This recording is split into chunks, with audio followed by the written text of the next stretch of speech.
WKRG News 5 Shamonee Baker got to see the Clotilda site along the Mobile River for herself today. She joins us now live. And Shamonee, how did you feel about being able to see a part of history that not many people will actually be able to get out there and see in person? Peter, it was surreal. That is the only way that I can describe it. Not only going to the site where so much history lies, but also being aboard with the very people who have personal ties to the Clotilda and the story it tells. Aboard the Perdido Queen, we went on an adventure to get an exclusive look of the site where the Clotilda, the last known slave ship to arrive in the U.S., landed 163 years ago. The history is as alive and well now more than ever before. Some have traced their ancestry back to one of the 110 souls who were held captive on the ship and illegally taken from their homeland in Africa to be brought to Alabama, ripping them from their roots and leaving them to recreate their culture here in the States in a community known as Africatown.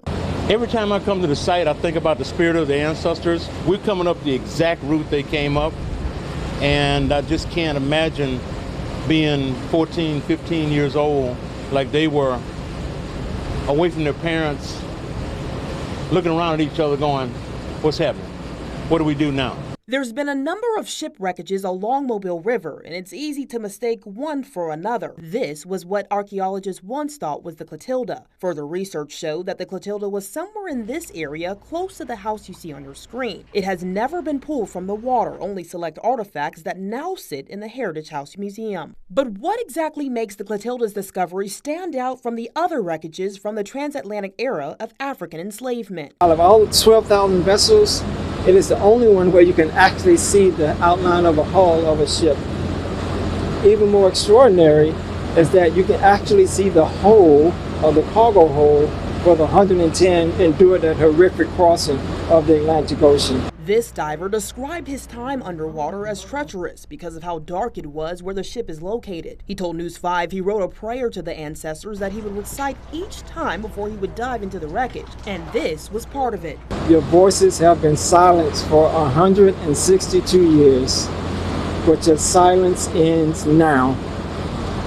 Your voices and memory are lifted from this wretched vessel through us as we welcome you to speak through us. Our connection will never be broken. You are because of we, and we are because of you. A descendant of a Clotilda survivor says this story of his ancestors will never die. This was meant to happen. You know, I hate to say that, but those 110 souls served a purpose, and they will not be forgotten. We're not going to ever let the world forget this, ever, never. Reporting in Mobile, Shamonee Baker, WKRG News 5.